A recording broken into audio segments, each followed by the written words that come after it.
Always trust. We ask the questions. What is needed in the world? Is that going to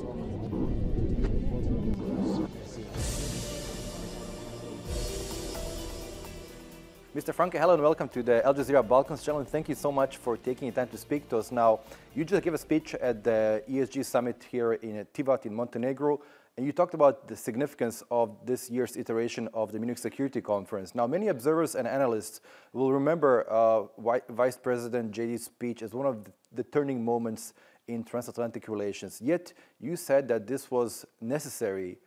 You compared this talk to having a wake-up call for Europeans and also applying pressure at various pressure points.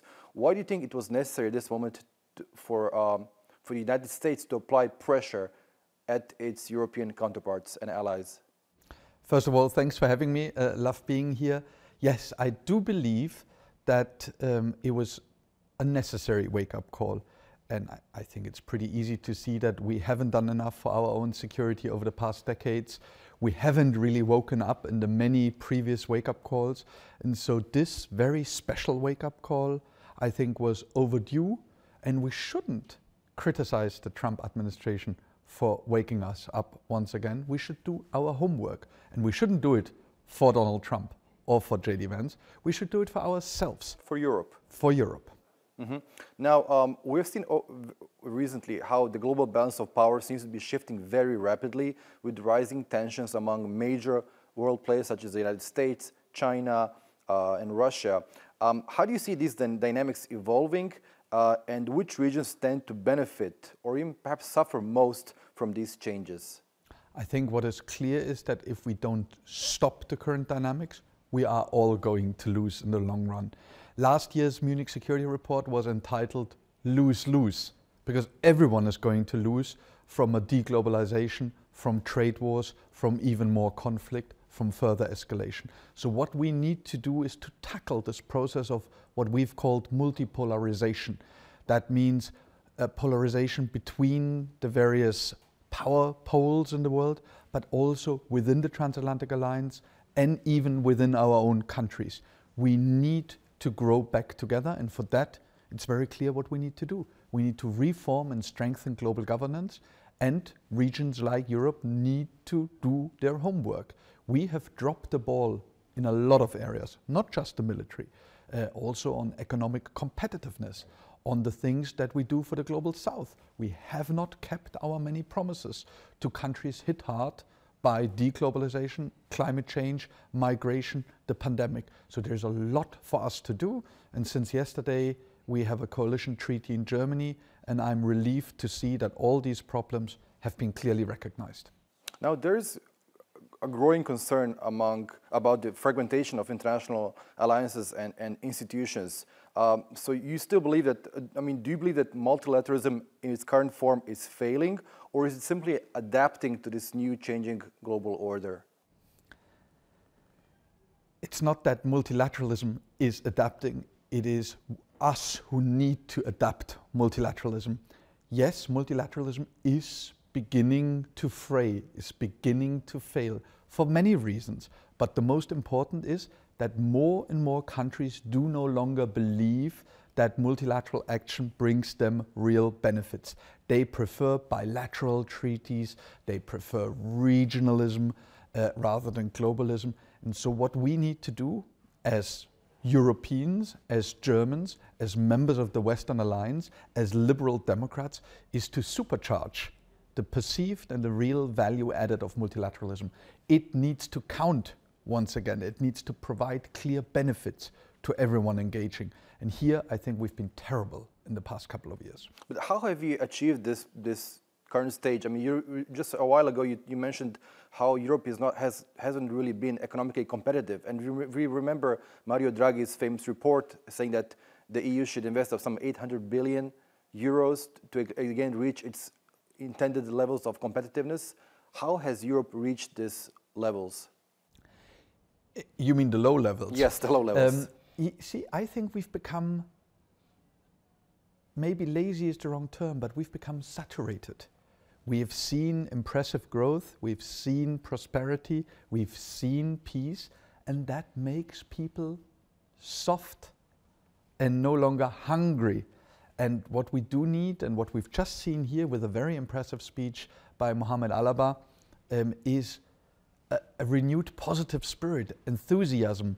This is a make or break moment for Europe. We need to see a more active willingness to shape things and not just to consume. We need to produce again. And we need to get away from the fallacy that we can just return to a status quo ante. This is no continent for heavy industry everywhere. This is a continent that needs to continue to develop. We cannot... And to reinvent itself constantly. Totally. If we only look at Germany, if we believe that we can build cars for the rest of time, and that's, you know, the backbone of our economy and the backbone of our society for the rest of time, I think we're making a mistake. You need to remain nimble, you need to remain flexible, and you need to remain hungry. And with the new German government, I'm hopeful that you'll see more of that coming from us. So now, the war in Ukraine has reshaped security discussions in Europe and also globally. Given the protracted nature of the conflict, and we are entering the slowly the fourth year of the conflict, what lessons should governments and institutions alike learn about modern warfare and diplomacy?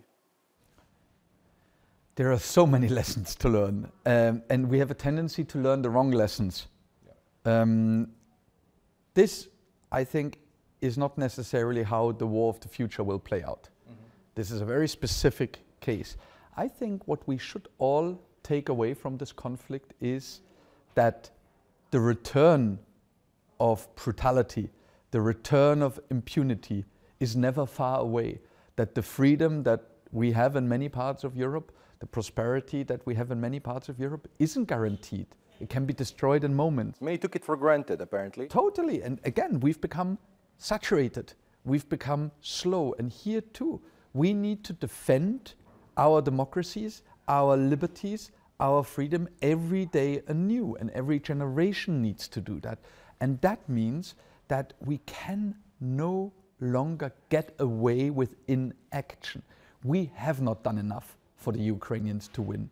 We've just about saved them from losing, but we've certainly not done enough to help them win. And so I think what we need to do now, what we need to double down on, the lesson we should have learned is now we need to do everything to bring them to the best possible negotiation position so that they can make the most of the peace process that will have to start at some point. Right. So now when you talk about the need for Europe to do more on its collective defense, you know, we've seen there were numerous debates about you know, defense spendings, and we've seen how countries in the East have crossed their 2-3% GDP quotas. Some are spending more than, like Poland, 4% on their defense. Yet South European countries such as Spain, Italy, and Portugal are far below that threshold. Why is there no collective action? We're talking about a new European security architecture. Why don't all European countries think on the, why aren't they on the same page? Why don't they think alike when it comes to their collective defense? I think while you're right, a lot has changed lately. Yes. I think most European countries have now finally recognized the need to do more. Some have larger fiscal constraints than others. You've mentioned Italy and Spain. They just don't have the fiscal space to do quite the same things as Poland, which has had a very successful decade on which it can build. But at the end of the day, this is a joint project. Yes, Spain and Italy may be a little slower, but Germany was really slow the last 10 years, and now we are catching up. What we need to do is not to think in terms of GDP and numbers. We need to begin to think in capabilities. We need to ask ourselves, are we really ready to sustain a war? Are we really ready to fight? Do we have not just the submarines and satellites? Do we have the men and women power? And when you look at the German Federal Armed Forces today, they have never been, since their foundation 75 years ago, been so small as today, in one of the most dangerous times. So there is a lot to do for all of us, and I'm pretty sure that Spain, Portugal, and Italy that you mentioned will catch up. And I've also read a report about Germany's Tornado jet fighters. Some of them are not even airworthy. can't be flown. And so there's a lot of work that needs to be done to modernize its air fleet, not only in Germany, but also across the entire continent. But I wanted to ask you, do you see NATO evolving to meet all these new challenges that we are facing? Yes. I think that both when you look at European Union defense measures and European defense measures as part of NATO, NATO has come a long way. NATO is without doubt the most capable and the most powerful military alliance ever built. And by the way, it would still be the world's most capable and powerful military alliance if the United States left for some time, which I don't believe they will. And so we should really double down on further enabling NATO, both on the deterrent side, but also on its ability to fight a kinetic war. The last couple of weeks, we have seen a lot of increased military cooperation between Turkey and Italy. We have seen Turkey acquire, partner up with Leonardo to try and, perhaps their long-term plan is for Bayraktar and the Baykar company to enter the European market. Turkey has quite a well-developed defense industry, and President Erdogan has also offered to try and, help Europe beef up its military capabilities. Is there still distrust among European parties towards Turkey? And do you see it as possible for Turkey to play a more active role in Europe's defense architecture? Yes, I am very firmly in the camp of those that believe that Turkey is a European power and should always remain one, that we as European Union members need to do more to keep Turkey in the camp, that we can use Turkey's special relationship with Russia and others as a bridge, as a facilitator, as an enabler, but that we must ensure that everyone in Turkey, from President Erdogan down, understands that it's pretty difficult to live in two worlds at once. At some point, you will have to make a decision. Are you willing to be the European power that you can be, or are you trying to play all sides at all times? The current strategy will come to a natural end at some point, and I think sooner rather than later. We've seen how China's rise as a major economic and military power has impacted global power dynamics. How can Europe and the West as a whole engage with China in a way that balances competition and cooperation, especially in the Indo-Pacific region? So, again, I'm firmly in the camp that believes what we want to see is not a weak, defeated, tumbling China. We want to see, it is in the European Union's interest to have a strong and prosperous and stable China that has a stake in global rules. So it needs to stick to these rules. It needs to become a better partner. It needs to keep its hands off Taiwan. That is essential. And it's very easy to understand.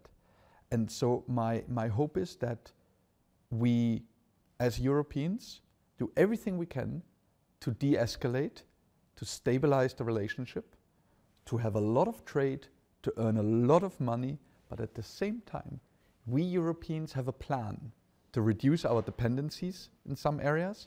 We Europeans have a plan what we do if for whatever reason China should follow through with, reintegrating Taiwan.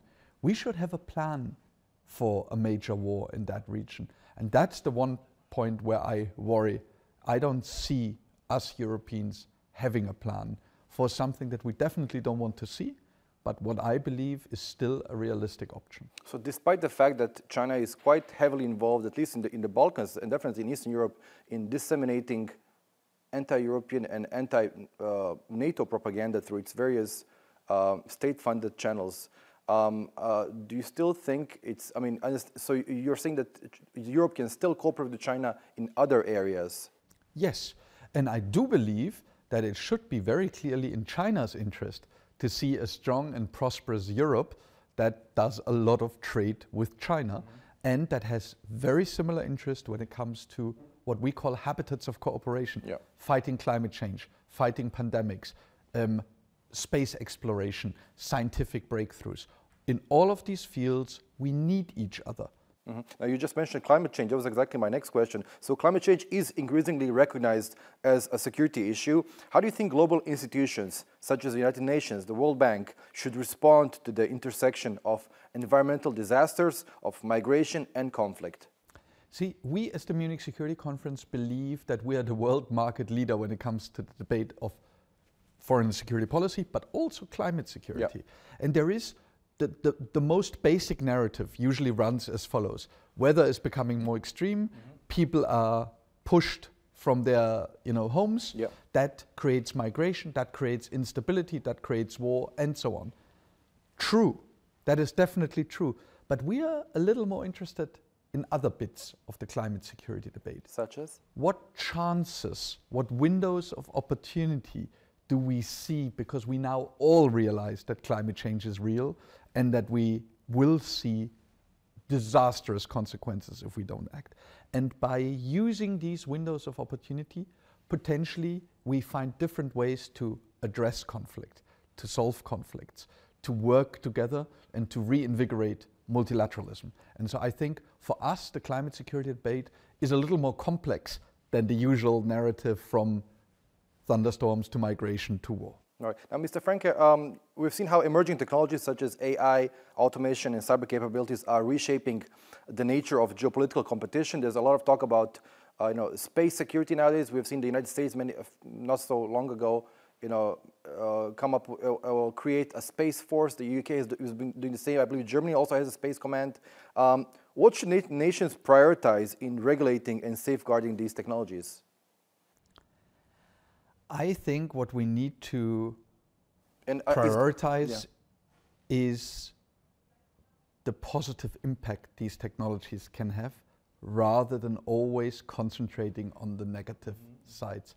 I'm very strongly in favor of doubling down on the positive sides of AI, the positive sides of space, the positive sides of quantum, rather than always emphasizing things like, killer robots, the war of the drones, and all these negative narratives.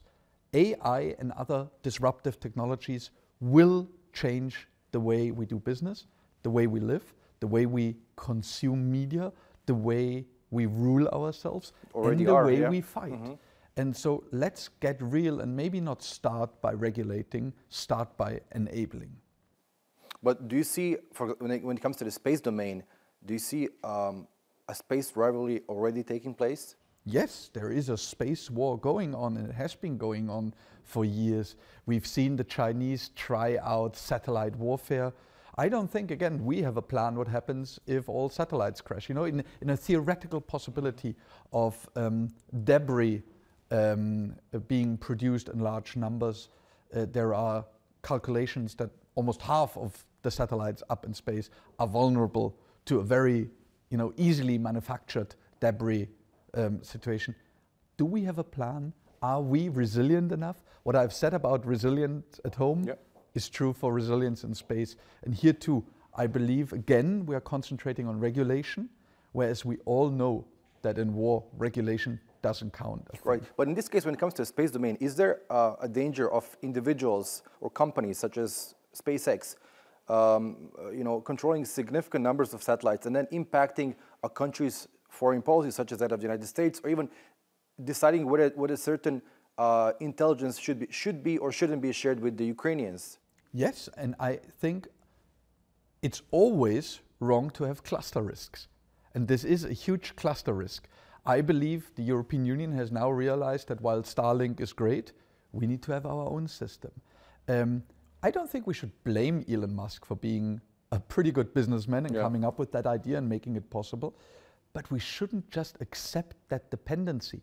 It should have been our job as countries, as governments, to provide the kind of infrastructure that we now see. And so I think, Europe needs to wake up on that front too, as do the Americans, by the way. Their dependency on Starlink, on SpaceX, is even more scary than ours. All right, and finally, we've seen how the Munich Security Conference is, is known for renowned for shaping critical security dialogues. What specific outcomes, what specific milestones has the MSC achieved in recent years in addressing these global threats, and how do you see its evolution in the coming years? See, the Munich Security Conference prides itself on doing three things pretty well. First is making conversations possible that wouldn't happen without us. The second is putting stuff on the agenda that wouldn't be there without us. And the third is to put stuff back on the agenda that has been crowded out. And when you look at the last 60 odd years of the Munich Security Conference, or the last 10 years, you see many of these Munich moments, moments that changed the debate. 2007. 2007, President Putin's speech. Maybe we should have listened more than, a lot of people smiled and laughed in the room. Yeah. That was the wrong reaction. The speech of Germany's federal president in 2014, changing the debate within Germany. The speech of President Zelensky 2 days ahead of the invasion of Ukraine on our stage. The speech of President Biden 5 days after his inauguration. The speech of J.D. Vance at this year's conference. There have been many Munich moments. The question is, are we learning the lessons? Are we doing the right things with what we've heard? Not always, but I do believe that there is a pretty important space for the Munich Security Conference to keep the debate going, and not just once a year, but in places like Montenegro or the Sarajevo Security Conference coming up in September. Right. Mr. Franke, it was such a pleasure speaking to you. Thank you so much for your time. Thanks for having me. Always trust. We ask the questions. What is needed in the world?